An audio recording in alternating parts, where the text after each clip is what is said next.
The IPL trading window is about to end in the next 1 hour. By about 4 o'clock or maybe after even 5 o'clock, we will know officially which team has traded which player. Although now, 2 official confirmations have come. One, yesterday we had reported that there might have been some changes between SRH and RCB. That is true. Shahbaz Ahmed to SRH, Mayank Dagar in RCB. Proven right. Now, today, Delhi Capitals, Punjab Kings, Kolkata Knight Riders, Gujarat Titans, Mumbai Indians, Chennai Super Kings, Royal Challengers Bangalore, Sunrisers Hyderabad, Rajasthan Royals, Lucknow Super Giants, everybody are going to release the list of the players retained and the players released. Now, you would all want to know, right? How is this trading system that is done? And what is the complicated and the fickle nature of the rules that govern this entire thing? In this video, I will try and simplify it because the transfer window and all the calculations that are involved in this is as complicated as the Duckworth-Lewis method. Honestly, in order to figure out what is the math behind all of this, it is as complicated as a jalebi or as complicated as a relationship that you can get. Now, today is 26th of November. The IPL auction is 19th December. How many days does it make? 23 days prior to the IPL auction, your trading window is being closed. But according to the BCCI rules, the actual trading window of players starts 7 days after the end of the IPL season, that was IPL 2023, which is June, and is closed 7 days prior to the auction. Why are the BCCI closing it 23 days prior to the auction? Well, if they are going by their own rules, then the underlining theme in that is there is a vibe. The vibe is, okay, ensure that you are given a 15 to 20 day period, and then after that lock it so that there are no further last minute delays.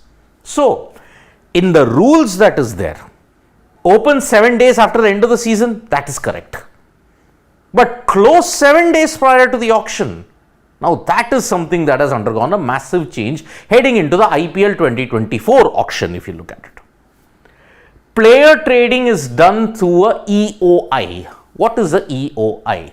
Expression of interest. Now, what is this expression of interest that is there? The EOI, what happens is if there are two franchisees, suppose Gujarat Titans and Mumbai Indians, they want to trade a particular player, they then give the expression of interest, they intimate the BCCI. So, MI intimate BCCI that I want this player from the Gujarat Titans. MI, BCCI in tandem, they asked Gujarat Titans to do this player. For that, the BCCI needs a receipt of the expression of interest that is there. So, MI will have to produce all the documentation and the receipt of the expression of interest so that the BCCI can intimate Gujarat Titans. However, this comes with a condition, that is the 48-hour grace period. If Gujarat Titans do not respond within 48 hours, if there is no positive response within 48 hours, that expression of interest is null and void. So, basically this is how it is. Say for example, Shahbaz Ahmed, RCB may have intimated through the BCCI to SRH, please can you trade us and we want a similar player. It's a all trade, player trade, not a cash deal as it happened with Hardik Pandya. That happened, SRH gave a positive response, so did RCB, and the players were swapped. Same what happened with LSG and RR. Devdutt Padikkal went to LSG, Avesh went to RR. So, in that sense, this is how an expression of interest is done when it comes to players, if it's all player swap deal or if it is an all cash deal. That all cash deal is agreed upon between the franchises. Now, this is where the math is really complicated. NI and ND is actually called as negotiated increase or negotiated decrease. Now, when you have to transfer a particular player, then there is a consent form. There is a massive consent form along with other legalities in that. In broad, simple, common man terms, what is it? Player percentage not more than 50% of the negotiated increase. So if a player has a increase, supposing his actual price is 7 crores, but the negotiated increase is 10 crores. The player percentage in that will be 5 crores. 50% of the negotiated interest that is there, increase. Form specifies the percentage increase in the annual fee. The form, the consent form itself will tell you how much is the consent fee, how much is the annual fee in that. So when the player is presented with a new contract, that contract is original fee plus the player percentage of the negotiated increase. So basically Hardik Pandya's rupees 15 crore, whatever is the value, is on this. The original fees plus the player percentage of the negotiated interest. So in this way, it's a very complicated and fickle thing. 7 days, ideally your trading window should end by December 12th. But this time the BCCI is saying no, November 26th. 23 days prior to the IPL auction, they are shutting it down. So if you have to look at who are the players that made it, whatever has been reported, 99% of it might be right.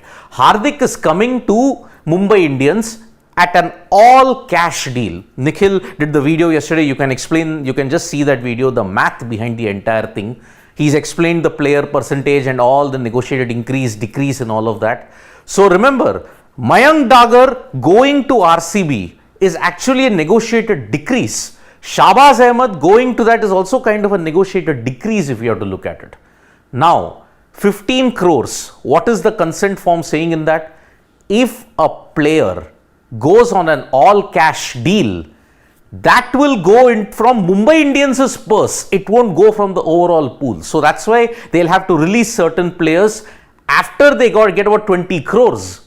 Then 15 crores for Hardik Pandya, they are stuck with 5.5. How many players will Mumbai Indians release in order to get Hardik Pandya? So we'll have to all look out for Mumbai Indians and their release players. Most likely Jofra Archer has been released. None of the other major players are going anywhere. KL Rahul is sticking with LSG at this point in time, as far as reports are stated. Rohit will be your captain in MI in 2024. After the mega auction in 2025, Hardik might be your new MI captain. Because remember, 2025, the entire squads are getting revamped in 2025. And remember, that is when your new IPL structure also might kick into place. When you have to look at the number of games, increased number of games for that entire cycle. So in the next 1.5 to 2 hours or even earlier, we could see the official confirmation of all of this. We at Sports Today will bring you all the latest analysis. Thank you so much, folks, for joining us for this live. We'll be back with more updates on Sports Today. Tap that bell icon so you know when we go live, and don't forget we are on Facebook, Twitter and Instagram as well. Bye-bye.